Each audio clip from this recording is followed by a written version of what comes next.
Good morning, good afternoon, good evening. Thank you so much for joining us, joining the Spiritist Talk series promoted by the United States Spiritist Federation every Saturday morning at 11 a.m. Eastern Time. Thank you so much, everyone, and thank you for YASCO ARACAVA, who's here.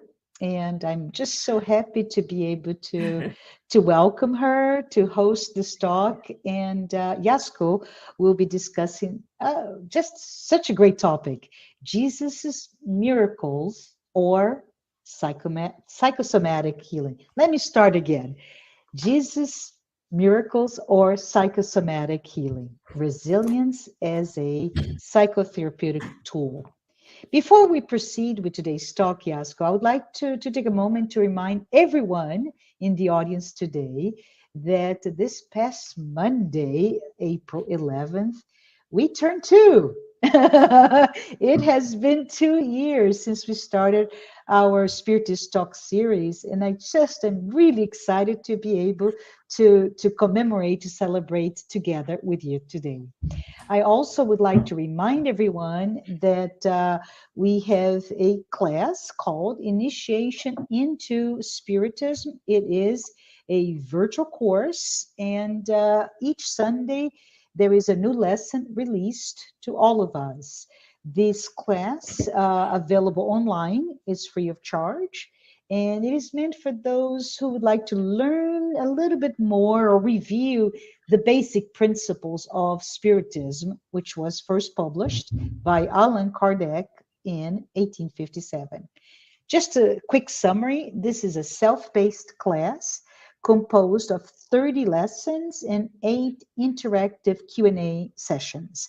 Lessons, as I mentioned before, are released weekly on Sundays at 10 a.m. Eastern. Please take a moment to visit the course page on the U.S. Spiritist Federation website. It is www.spiritist.us. If you register, you'll be able to receive the reminders by email. Tomorrow, Sunday, April 17th, the lesson will be on reincarnation. What a great topic, huh? Finally, you have seen that every once in a while we put a QR code on screen. If you enjoy this series of live talks, if you're able, take a moment to donate so we can develop new classes. We thank you. We thank you for scanning it, and please note that your donation will help produce future publications as well as promoting Spiritism to everyone. Now, back to YASCO. YASCO, so good to have you back with us. Together, you know, me and everyone who's watching this live would like to give you a warm welcome. We hope you're doing well. And it is so good to have you here to discuss this topic, right? As I understand it, Yasko, you will visit Jesus' healing approach. As you do so, you may share with us how psychotherapists are finding some parallels with the healing approach in modern psychoanalysis. And also, I believe you're going to talk about the teachings, as we found in the Sermon of the Mount, on resilience, humility, faith, and how those teachings are raising questions whether Jesus performed miracles or simply psychosomatic healings? I can't wait to hear from you. And I'm sure everyone here as well is so eager to hear about this important message. Before Yasko starts to enlighten us in the next 60 minutes or so, I would like to formally introduce her. Yasko Arcava is a biomedical researcher in the field of neuropharmacology from the University of Maryland School of Medicine in Baltimore, Maryland. As a spiritist, Yasko is a member of the Spiritist Society of Baltimore, SSB, and she has been involved in many different activities there to include children and youth education, outreach program, study groups, as well as giving lectures at the center and other spiritist centers around the area. Just a friendly reminder, everyone, please, please, please send your questions. Use the chat window. Yasko will reserve time to address your comments, your questions once she concludes her presentation. So Yasko, please take it away. Hi, everyone. I'm so happy to be here with you again. It is a great, great honor, really, to be participant of this incredible series of Saturday's talks, sponsored by and organized by the U.S. Federation, Spirits Federation. So for that, I'm so grateful to Tanya, Jussara, João, Marcia, and all the staff that are even behind the scenes to make these lives available to all the Spirit Center, Spirits Group around the world. This is so important that we have a kind of unification in the propagation of the spirits movement coordinated by U.S. Federation, U.S. Spirits Federation. So for that, I'm so happy, glad, thankful. Thank you very much. So today I chose this topic, is Jesus miracles or psychosomatic healings? And also talk about resilience as a tool, psychotherapeutic tool to manage our struggles.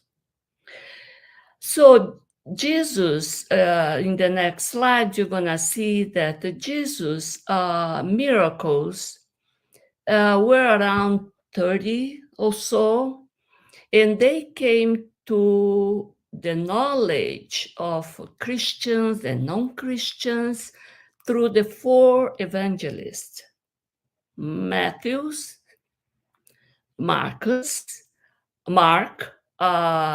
Luke, and John.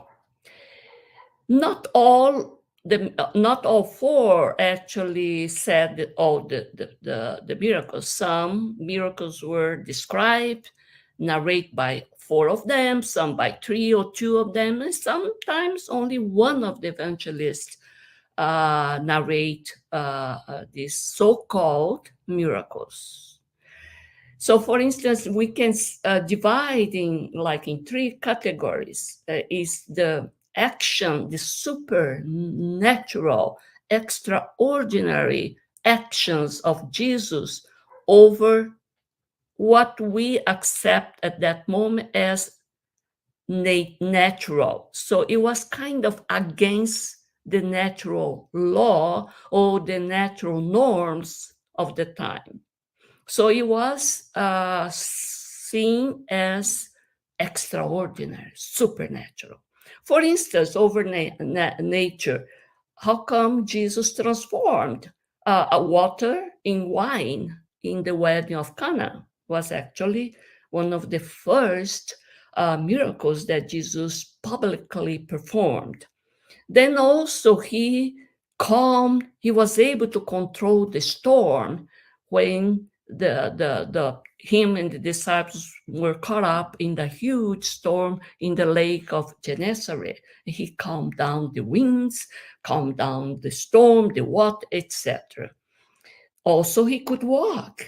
Disciples saw him walking over the water. How come? He should sink. Also, when he was able to multiply 5 loaves of bread to distribute to 5,000 people that were at that time hungry for many days following him, and 2 fishes in many people. And also he pointed out a place in the lake that the fishermen could find a great amount of fish, was called the great fishing. So all of these were seen as miraculous, a power, divine power more than the nature. So the next group is over what we call resurrection over death. So also was seen as very miraculous, like when Lazarus, the brother of Mary and Martha, was dead and buried for 3 days, and he actually asked to remove the stone that served to close the tomb, and demand Lazarus to walk out. And he walked out. And so they said, but he was dead for 3 days. No, he wasn't dead. He was. Or the son of the widow of Nain, that during the funeral procession, Jesus found him and the mother was crying. So he said, no, he's not dead. Wake up, stand up. Or the daughter, 12 years old daughter of Jairus, that was administrator of the synagogue, that people were crying that she was already dead. And he said, no, she's just sleeping. So today we see this as a state of catatonic state that the people at that time could not identify the real death, so was considered dead, and many were buried even alive. And the miraculous resurrection was his own resurrection. Oh my God, when he appeared 3 days after his crucifixion, what we're going to celebrate tomorrow, wow, he was dead. We saw him at the cross, and now he comes vivid, alive, many times to many people in steps. But the healings, the control of the miracles that, if you see the next series, his power over the illness and the action of some demons was really attract a big, large crowd, because at that time, at time of Jesus, because of the ignorance about the causes of this illness, and also because of the very poor sanitary conditions, many of these illnesses mostly were leprosy, blindness, or the woman that was suffering with organic bleeding for 12 years, or the paralytic one that was, he was cured, or some possessed by the demon, by the low-level spirits, like the woman that was curved. She was able to stand up straight up with Jesus' talk, demand to the demons, to the spirits, that is obsessors, to get out from her, or from the boy that was having the epileptic seizure. So all this were considered completely miraculous acts of Jesus. So they said, well, Jesus, oh God, oh, he's God, perform these against the law actions. That was not against the nature, against the what we call norms. So must be something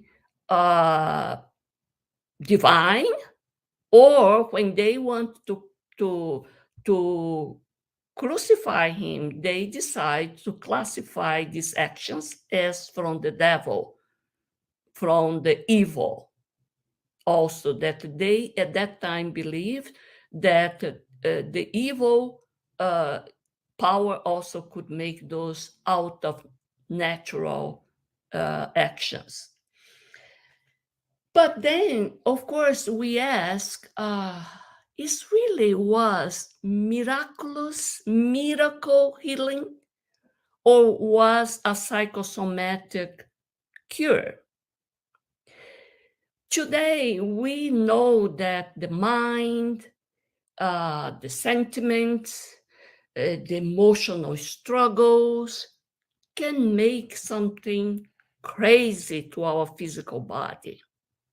So we ask, how the society treated people, low-class people, and especially women of that time having health conditions.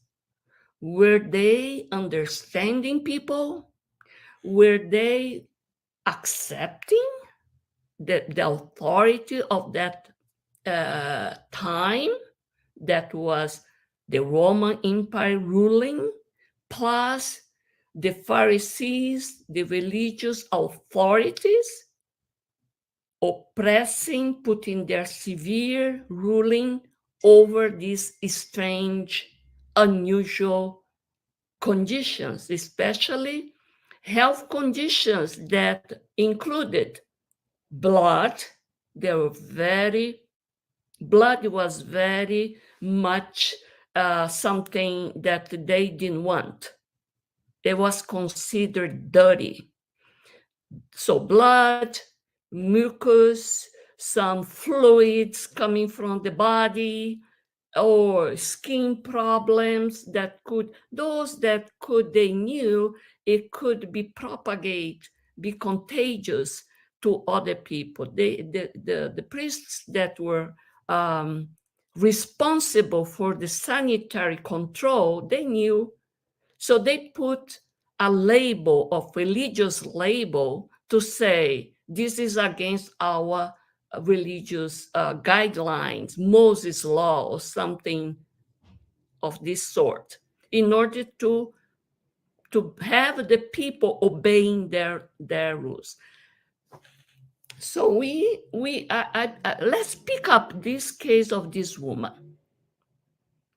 What happened to this woman? If as a woman, I don't know if I passed the next, but as a woman of that time, they didn't have in a male ruled society, even the civil society or the religious society, have no rights. They were considered items, possessions of the male, the family. If the woman was a single, she belonged to the father authority. She was an item almost. If she get married, she now belongs to the husband. If the husband dies, now someone has to take responsibility. A male figure has to take responsibility. Usually a brother or an uncle, someone, otherwise she would be thrown out the street or be an outlaw in the society. So this woman, imagine that this woman was having these so-called female issues. That is menstrual period bleeding.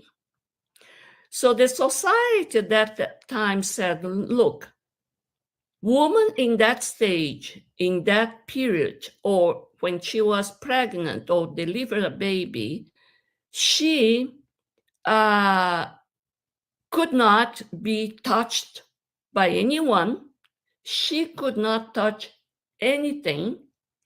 And she also had things that she would touch, material thing has to be thoroughly washed, cleaned. If it cannot be cleaned, has to be discarded. That's how she was put out in a corner, could not get out from the house. So this woman was in continuous bleeding. So she was ostracized for that society. And also, so she said, well, so when she heard that Jesus was passing by that area, it doesn't need to be that she was just living in that street, in that road. No, she had probably had to come to that place, made an effort. And while she's crawling there, you know, the Matthew or Mark says, this is Mark's description says, and a woman was there who had been subject to bleed for 12 years. She had suffered a great deal under the care of many doctors, not that she didn't try to be cured, to be treated. So she tried all doctors and had spent all she had, money, possession, yet instead of getting better, she grew worse. When she heard about Jesus, she came up behind him, inside this crowd, underneath, trying to and she said to herself, if I just touch the fringe of his robe, I know I can be cured, I can be healed. So she did. And she had to be this secretive because of the law. If they find that she, in that state of bleeding, she touched someone, she would make that person impure. In this case, Jesus. So if she will be caught, it would be a big commotion because she was against the law. So when her bleeding stopped, and Jesus said, who touched me? She was completely scared because she was doing something against the law. So, and then Peter said, oh, Master, but there's so many people around. How could you say that? Who touched you? Everybody's touching. No, someone touched me in a different way because of virtue and vital energy get out from my body. So she was getting so afraid, but she said, that's me. But my bleeding stopped. And then he said, well, your faith healed you. Go in peace, my daughter. So now I ask, I don't know if the next, I ask the following. I think there is, yes. We ask whether this is a psychosomatic, was a psychosomatic disorder. Because this woman was under such a pressure for so long, so undermined, so with low self-esteem. So we ask, was this Jesus' acceptance welcoming a therapeutic healing for her? So at that time, from that time and even to this century, all these women issue, physical, mental, psychological, was classified in what they call hysteria. So hysteria was mostly a women issue, a female issue. You don't call a male issue a hysteria. It's all about women. And usually is from, they classify as a psychological imbalance of that woman or something. So it was very negative. So the oppression, we all know, all the people, especially the sick, the poor, was under a big deal because of these religious, political, cultural prejudices. But this term stays until 20th century, and many known psychologists, Freud, Charcot, that they dedicate a study of the women of that time to understand hysteria and to treat hysteria. They always thought, like especially Freud, everything was somewhat related, especially for female patient, related to suppressed sex desire.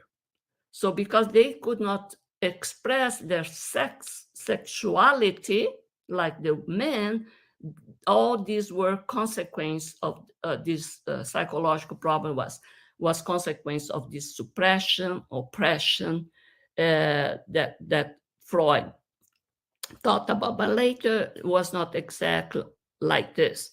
Only in 1968 hysteria was abolished from the medical manual and terms because it was considered pejorative, was considered prejudiced and fallacious. Was not correct to say, attribute every psychological female problem to their uterine pathology. So there is this a very big diagnostic category, diagnostic in the statistical manual of mental disorders that categorize all these mental and psychological problems. And what this paper said that what could be very parallel what hysteria was, according to now to this manual, was what is called conversion disorder. Is one of the somatoforms, so somatoform, psychosomatoform disorder, and is now diagnosable as a mental illness. And look at that, can cause limbs paralysis, blindness, chronic pain, amnesia, dementia, hallucinations. Look, all these physical problems, Jesus healed in his time. So look at that. Now, 20th century, this conversion disorder, it can also identify all this illness of Jesus' time. And they say, medicine of 20th century, after thorough laboratory, neurological, radiological tests, no clear organic or physical cause found. You see, even today it's not found. It's more commonly triggered by the body's reaction to psychological trauma and stressful events. All these psychological traumas, stressful events, those people, the normal class, not the high priest, they were subject to this oppression, to this stressful situation because of the religious and political ruling of that time. But importantly, physical injury, infection, migraine, panic attacks might also trigger this conversion disorder. So it can be the other way around. Isn't it so interesting that the modern medicine is now reaching out to explain this psychosomatic? We say psychosomatic because the psychic state can reflect in the physical, which is the somatic part. Somatic component is the physical part, right? So, so now I ask, we ask, well, so we have this scenario. Jesus, the modern science, medicine is kind of, how to say, accepting, explaining in more or scientific means. But what is Spiritism? How Spiritism explains Jesus' miracles? So this is 1800 after Jesus, right? So let's see. In this book, Genesis, Miracles, Predictions, according to Spiritism, Part 2, 3 chapters talk about miracles. Miracles. So Kardec, now he's trying to bring the Spiritist point of view to explain, and in the end, he wants to prove, to make us accept that there is no miracles. Everything is under the natural laws, either physical laws or spiritual laws. So in this chapter 13, he talks about the characteristics of the miracles. And of course, he starts to define what miracle means. And he says, etymologically, miracle comes from mirare, admire. That means miracles means admirable, something extraordinary, surprising. But the Academy or the dictionary defines as miracle as an act of divine power, contrary to known laws of nature. Theologically, the church says miracle is a derogation from the laws of nature through which God manifests the divine power. So the church, up to today, wants to and demands to miracle being still accept as a divine law, all those events. And if I decide, no, I have an explanation, or like Galileo said, I have an explanation for that event, for that phenomenon. It's not a miracle. It can be explained by law, can be reproduced. I can put in mathematical forms, I can put in observations, statistics, etc. No, the church will say, you are committing heresy. This is a divine phenomenon. It cannot be explained by natural. It's not natural. And for that, if you insist, no, it is natural, it's not divine, the church would excommunicate you and put on to be burned at stake. Well, many did. Many found this end to their conviction for that conviction. And more, this up to today, to be canonized as saints in the Catholic Church, first has to be Catholic. One of the other one be a very good person, but it has to have performed miracles, some kind of phenomenon, healing, whatever, that could not be explained by natural law. has some supernatural, divine power there involved. Up to today. Okay. So once once the phenomenon is explained, there is no miracle.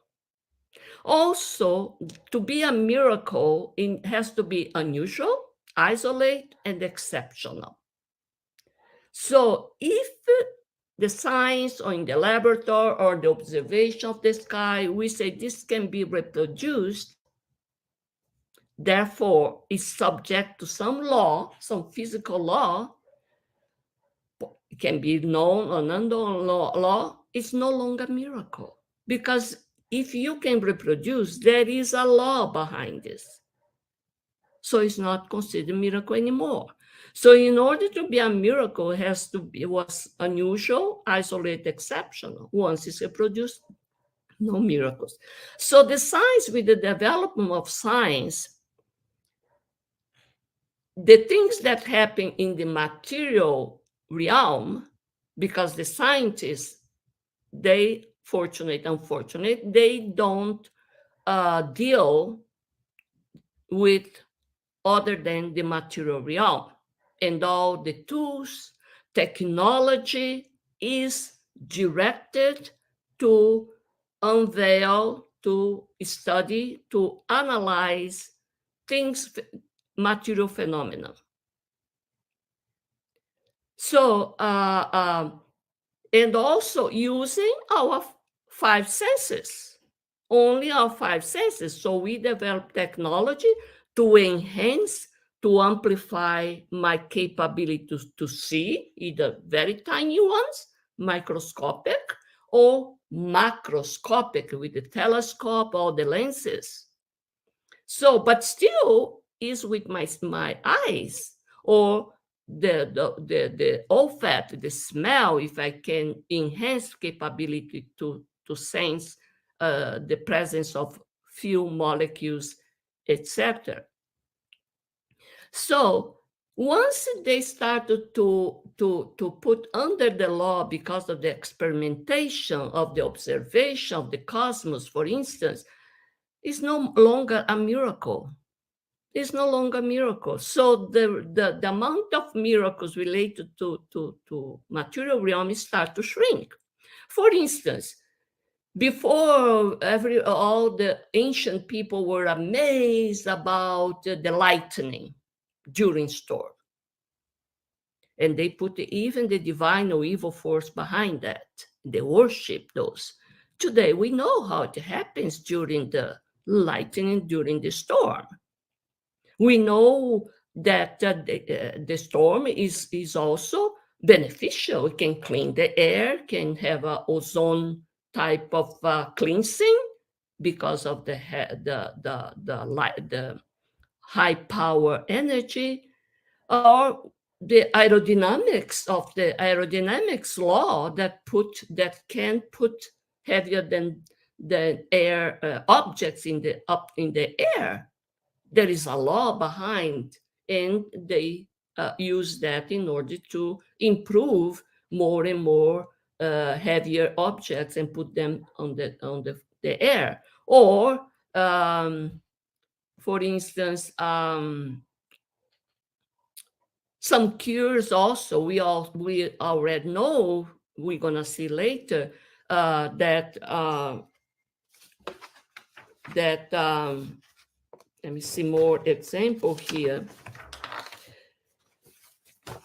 So what else? The aerodynamics.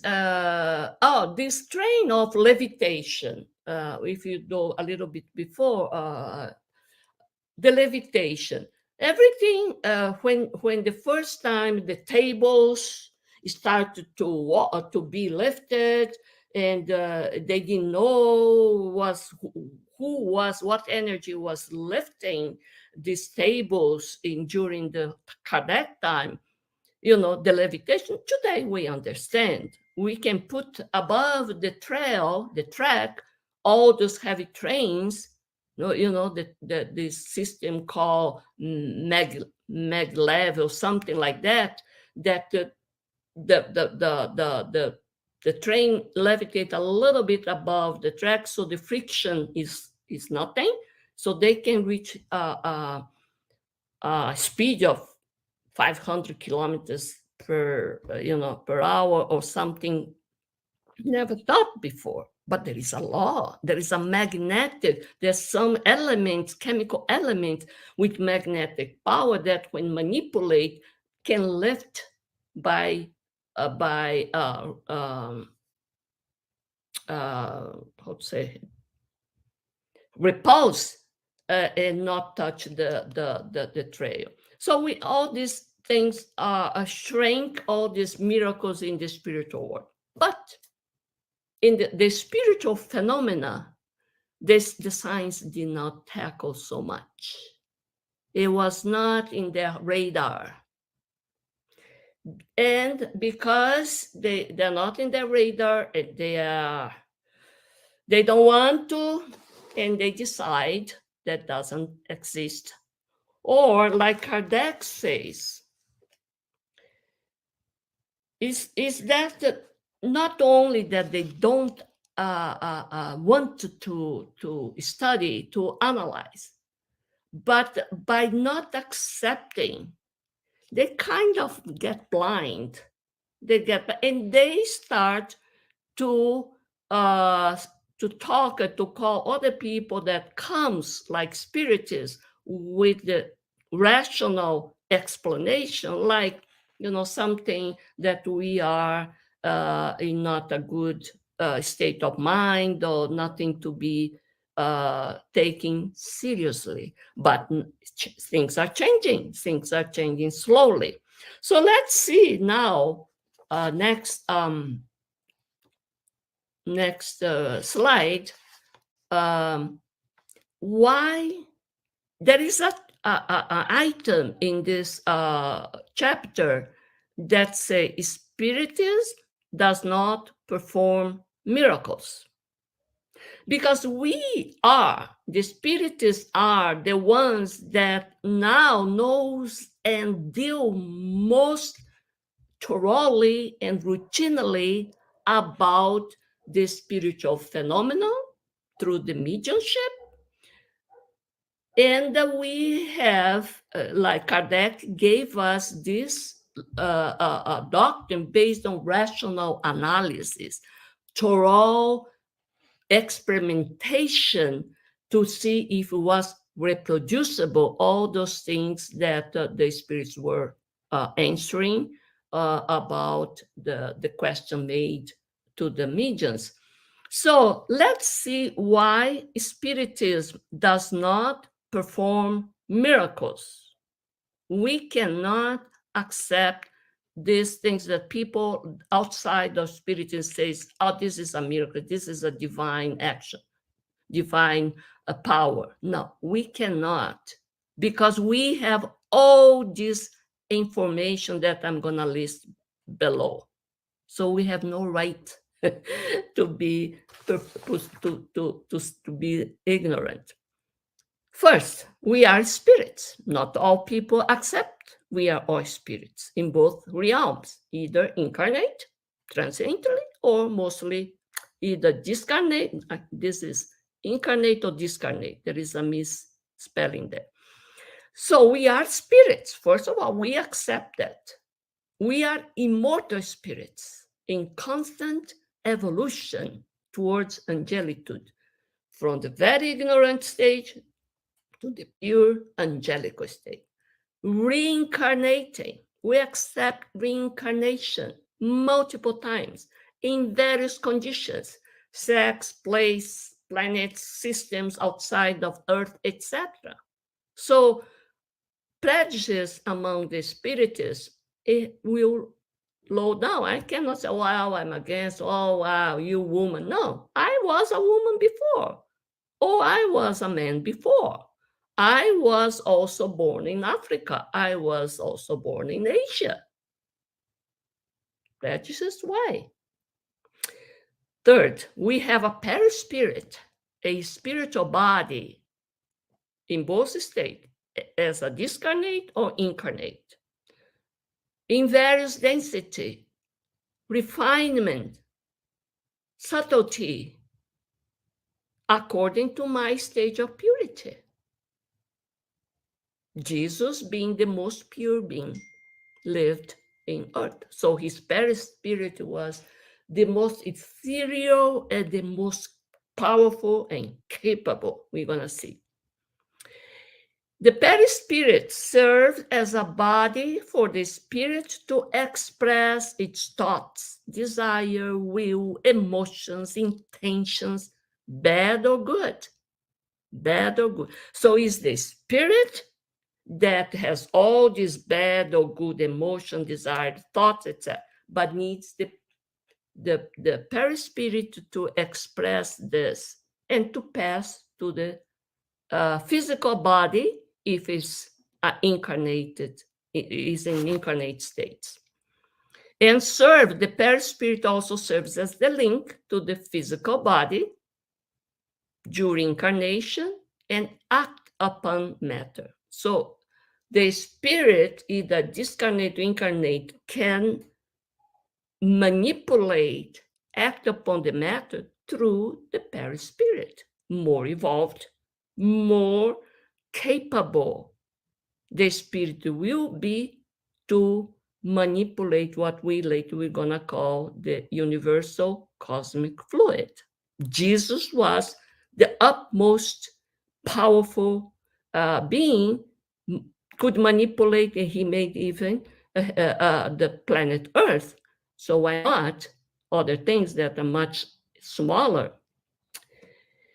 We are spirits in infinite degree of evolution, and accordingly, infinite states and subtlety of spirits and physical body for the world that we are in. So we had also a very rough physical body before. We are refining the physical body too, not only the spirit, the perispirit. The spirit has evolved, it changes the spirit and the physical body. We can communicate with discarnate spirits, look at that, and with the particular ones if we have the merit.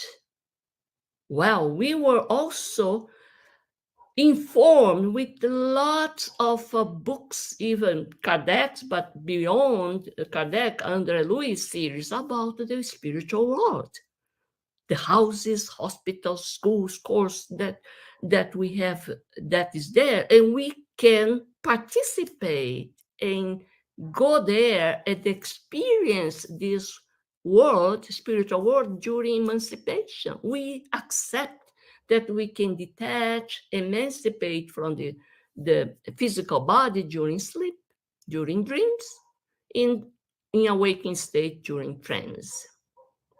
We accept also, number 8, we have a vital magnetic energy that we can use during passes, prayers. We understand how passes and prayers work because we are made of vital magnetic energy, all beings. With the age, of course, of the high spirit, to achieve the mental and physical healings. But this is also how we are prepared to connect with the high spirits, to exchange these vital fluids. 9, we understand about second sight that was considered miraculous, bicorpority. Euripides Barçanufo, that emancipate from, left his body in the class and went to rescue, to deliver a baby far away. Saint Anthony of Padua also, and for that he was canonized, that he was in Italy, then he went to Portugal to save his father in a trial.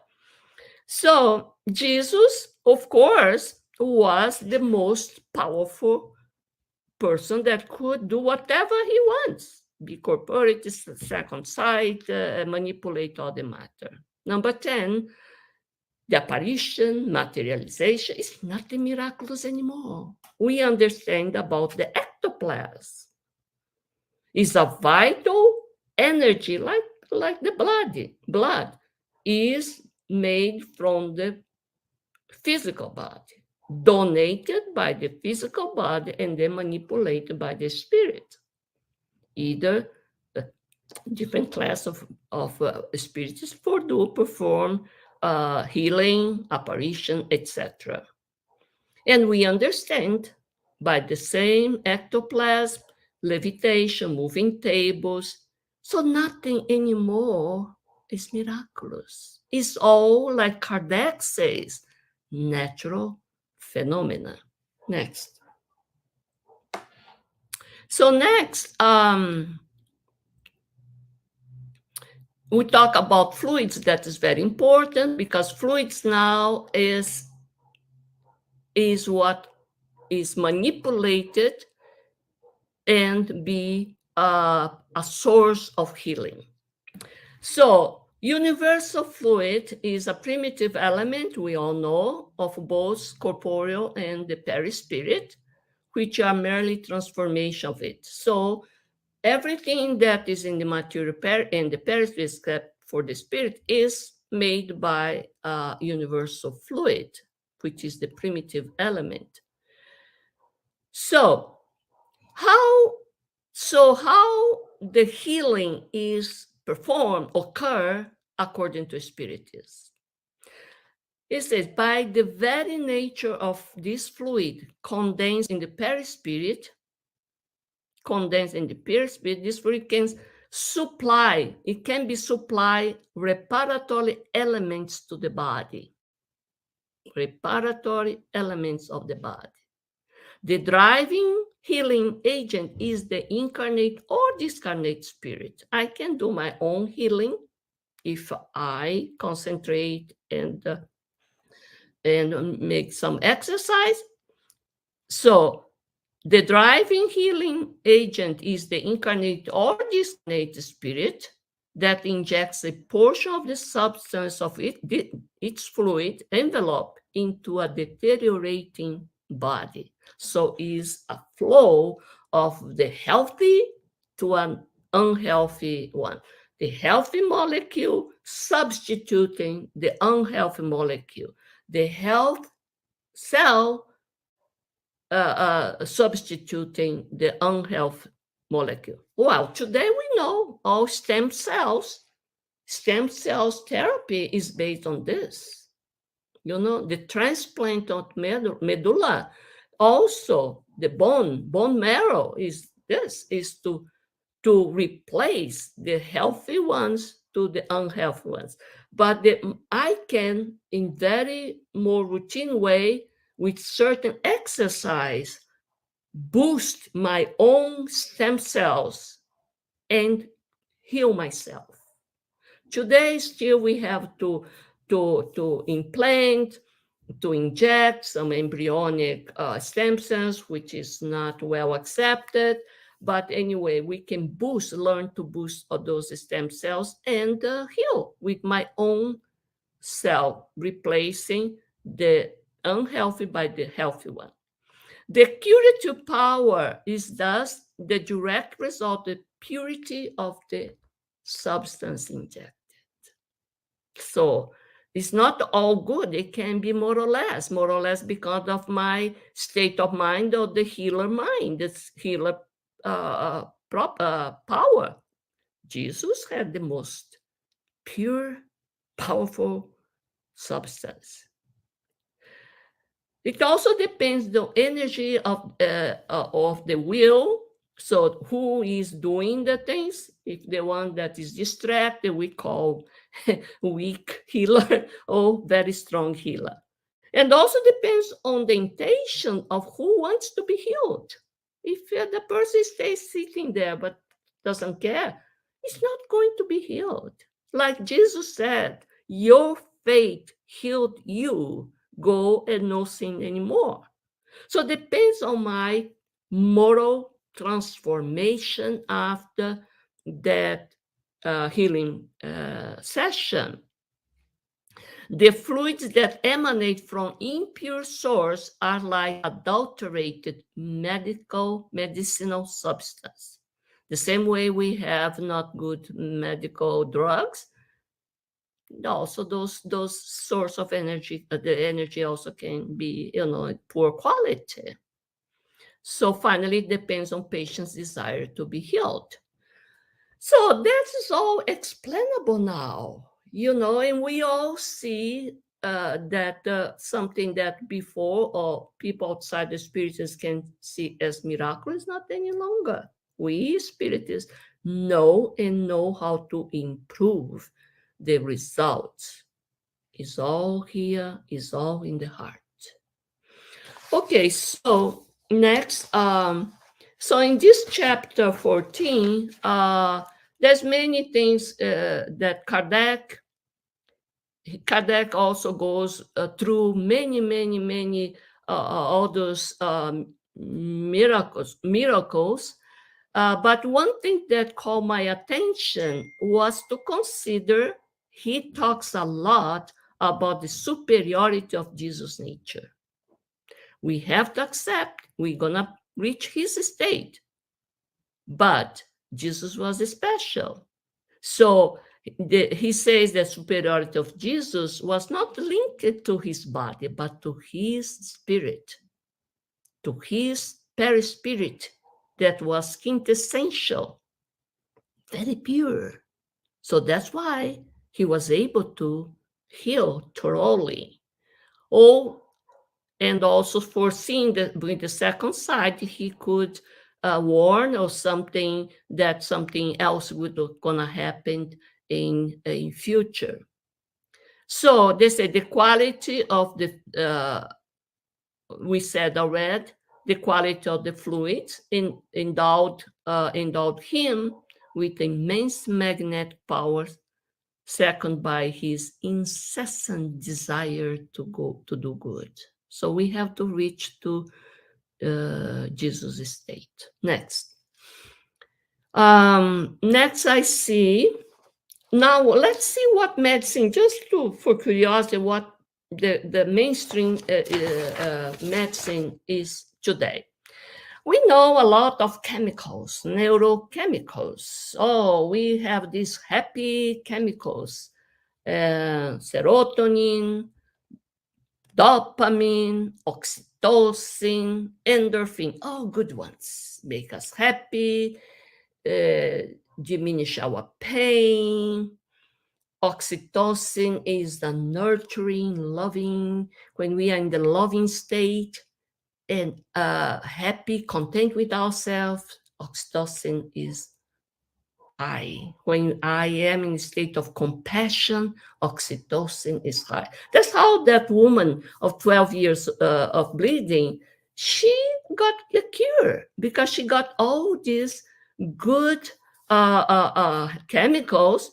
And we know oxytocin in the uterus makes a contraction because it's a chemical that is present during delivery, to contract the uterus, then to expel the fetus. So, of course, by contracting the uterus, the bleeding stopped. So we can even explain by physical means, more also by psychological state that improved so much that she was healed.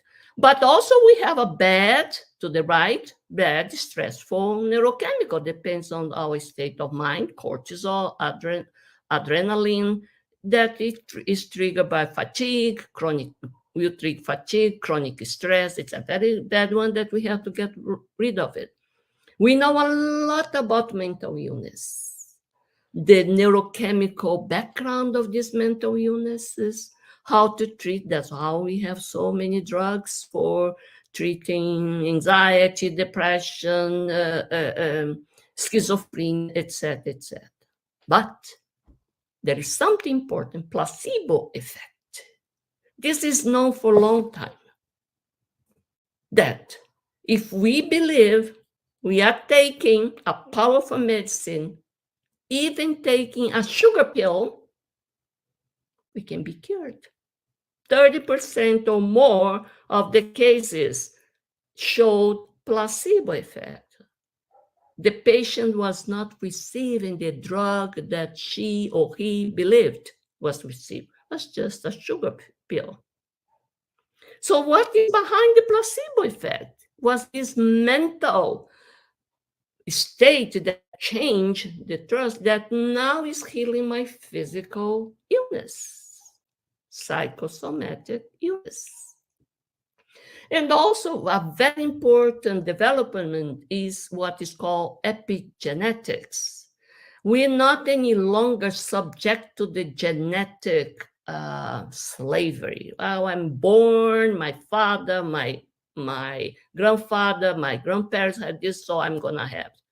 Not necessary, because depends on my state. Here is psychological state, social interaction, food, the quality of diet, exercise, microbiome quality, all this behavior, contentment, this is change the environment around the cells, and that defect not, but tendency, genetic tendency is not expressed, because now geneticists know not all what is in the DNA is expressed. It depends on these factors.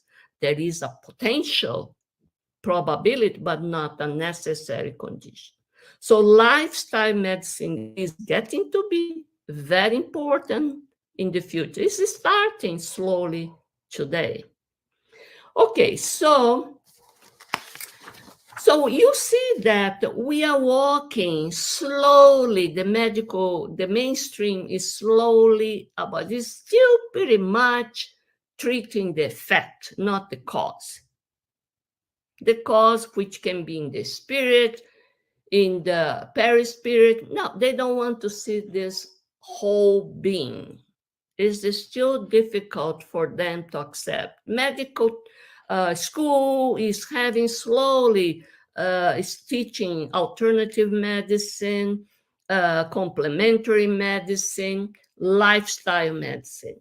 But they are far, far, far from treating the spiritual part, background of all beings, because they don't accept what we accept, what Spiritism says, right? Once they accept, they're gonna, this research we're gonna boost, and all the spiritual phenomena that they consider miracle, it's not miracle anymore. It's not. It's like what is happening to electricity, etc. So I decided to talk about resilience as a psychotherapeutic tool, because what I noticed that many of these Jesus teachings, especially in the Sermon of the Mountains, talk about a lot about humility, but it's not that humility that you stay passive there. Resignation that you have passive there is waiting for. No, resilience. What resilience means is the capability to be able to bounce back. So you press, oppress, but I'm able to stand up. It's like this bamboo trunk that, the wind comes, it goes with the wind, but it comes after the storm pass, it comes back to the straight position. It doesn't break. So it's the capability to bounce back when we have been bent and stretched out of shape. And so many times we have been. When the storms of life, trials, challenges comes at work or in a relationship, instead of wallowing and letting things keep us down, we get back up and continue on with our lives, productive. American Psychological Association says resilience is a process of adapting well in the face of adversity, trauma, tragedy, threats, stress. That's how Jesus taught. Jesus taught, look, you bounce back. You will succeed. Go and not sin anymore. See other routes. So did Peter, Simon Peter. Wow, it was a low stage when he denied Jesus 3 times. And Jesus looked at him with this understanding look. Didn't I tell you that you would deny me? So the first moment he wept, he was so upset with himself. But what he did, he bounced back and became the Simon Peter to direct all those younger disciples, the followers of Jesus. So did Paul of Tarsus. He killed, he assassinated Stephen. He did that. He stayed there crying forever. No, he bounced back. And he did his great job. Without him, we won't have Christianity in the Western society. Today, we have Nelson Mandela, resilience during apartheid fight, Stephen Hawking, overcoming or trying to control or deal with his disease, Viktor Frankl, during the Holocaust. We have many of this, right? So what is resilience? Next slide. We see that there's many domains of resilience I thought was interesting: physical, emotional, mental, spiritual. Just look at that. Physical flexibility, endurance, strength. Mental flexibility, attention span, ability to focus, incorporate multiple points of view. We have to practice this. In order to build up resilience, we just build this kind of trait or properties or of our mental part. Emotional. Be emotional flexible, positive outlook, self-management. Don't give up on ourselves. Spiritual flexibility, commitment to values, change, inner transformation, tolerance of others' values and beliefs. Accepting. Jesus did all the time this. He enticed everyone to do so. Don't be so harsh. Matthew, Levi, why are you condemning? Next. So we know if you pass through other things, we can pass on. So we have, before. The positive attitude. We have to have positive attitude. That's what resilience, one component is. Positive attitude. The positive person acknowledges the reality is not illusionary, but it looks to the good of life. Good part, optimism. Resilient people continues to hope that things will get better. Not always expecting the worst. There are many people that expect always the worst. Ability to manage emotions. Resilience involves capability to take ownership of your feelings and control them. Yourself, ourselves, not others. Don't put others, blame other people, circumstances, etc. Take hold of your situation. Seeing failures as helpful feedback. This is good. Instead, be la, la, la, la, nye, nye, nye. What can I do better next time? What can I learn from this? It's what Jesus taught us all. Okay, next. I think we have to wrap up. Okay, so this book, very quickly, is called Resilient, Your Invitation to a Jesus-Shaped Life. This is also a DVD series. I listened to them. This guy was passing through a very bad familial problem, and he said, my God, let's see what Jesus can help me. And he decided to read every day for 1 month the Sermon of the Mount to see if he could extract something to help. Then that went to 2 months, 3 months. So he advised us to do the same. He says, you will find the healing, the way to get out from your problem. Your resilience is up, boosted. And so here I put at least the 4 Beatitudes, what Jesus did. He said, blessed are the poor in spirit, for theirs is the kingdom of heaven. Poor of spirit. Not the few that are poor in appearance, no. Those that are humble, resilient, willing to stand up. Those that mourn, they have sensibility because of mourning, but I will be comforted. The meek, not the one that is very proud, I'm the best. No, the meek will inherit the earth. In the planet of regeneration is not place for those that are very obnoxious, petulant. No, not anymore. For the meek. Those that hunger for, thirsty for righteousness, justice. We are the ones that are gonna be blessed, because we see the injustice that hurts us, and we want to change that.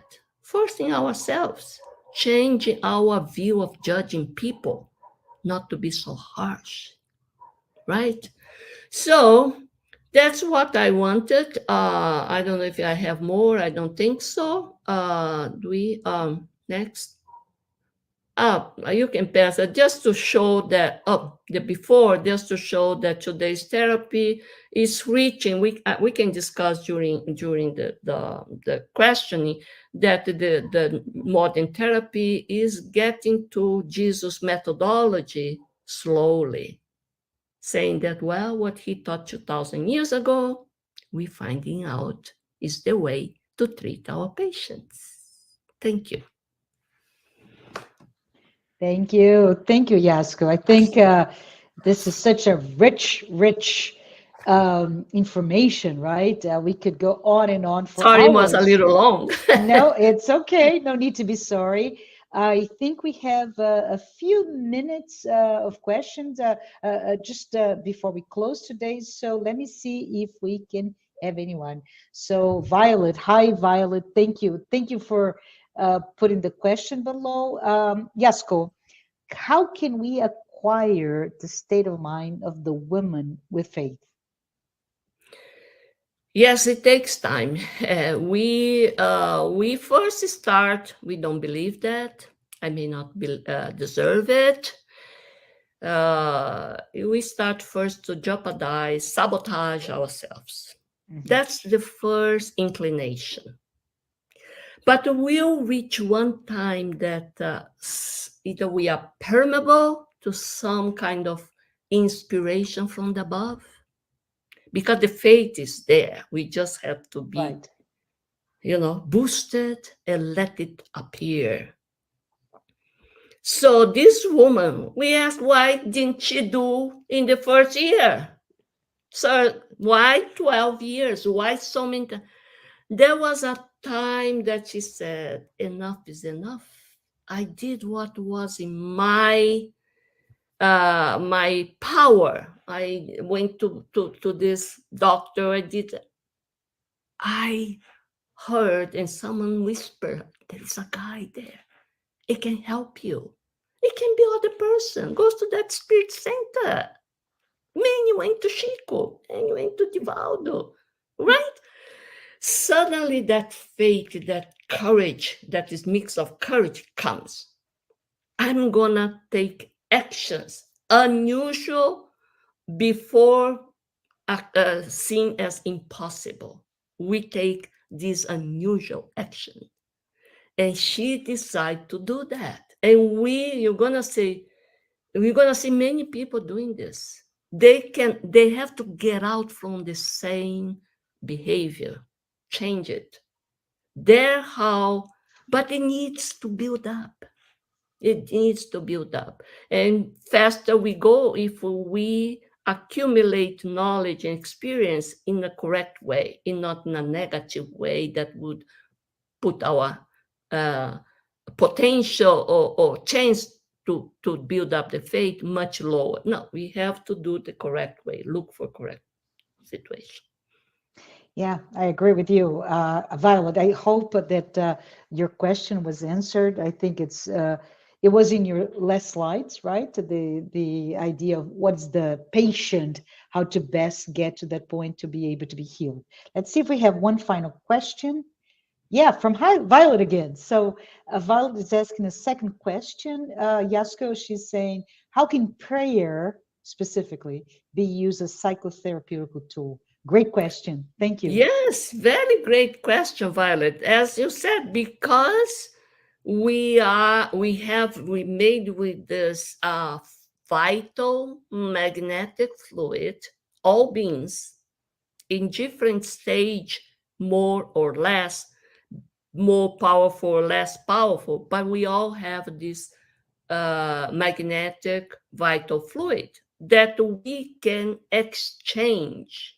Depends on our mind, the purity, the truthful of our intention when we are praying.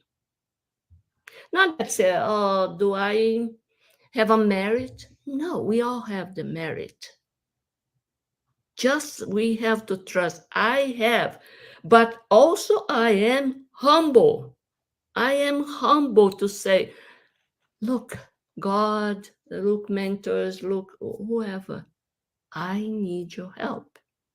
I am here prepared to accept, but please help me in this situation.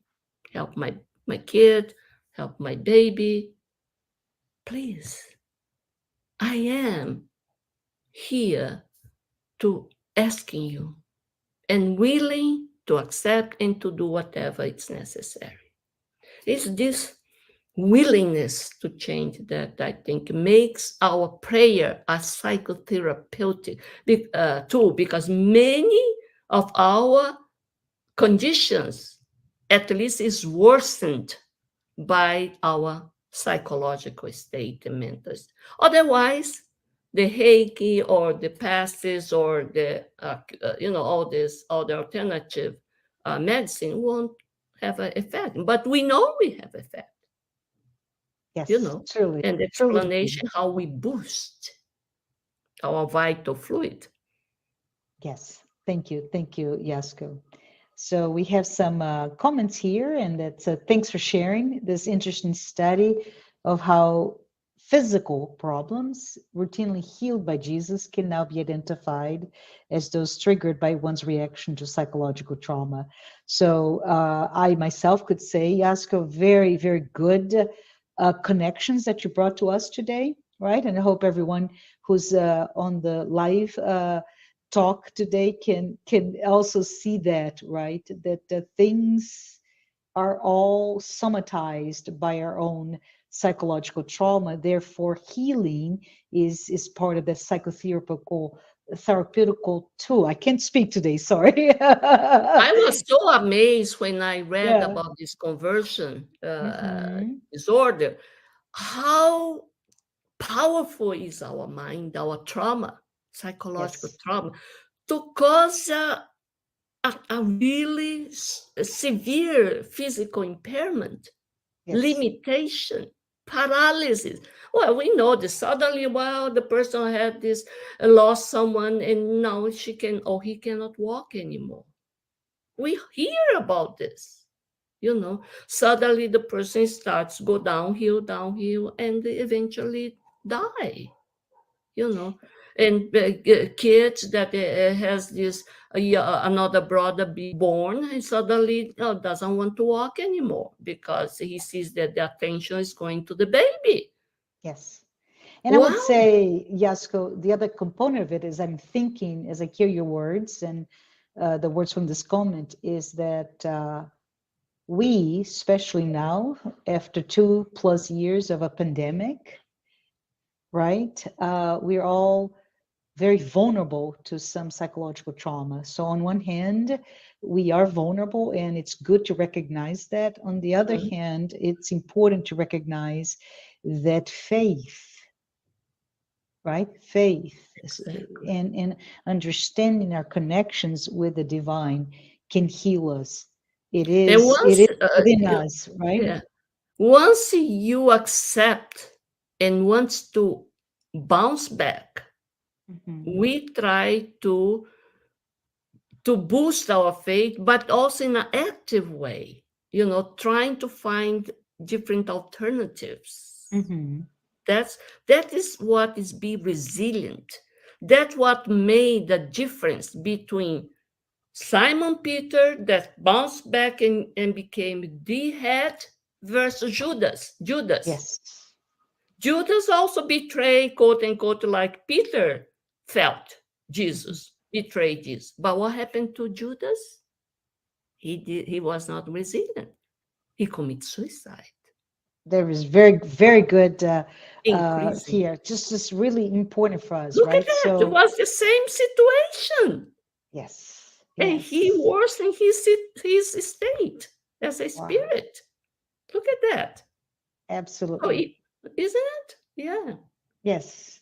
So everyone who is here listening to this talk, I want to say thank you for being here. Thank you, Yasko. We have come to the end of our talk today, and I appreciate your questions, Thank you, Violet. your comments, right?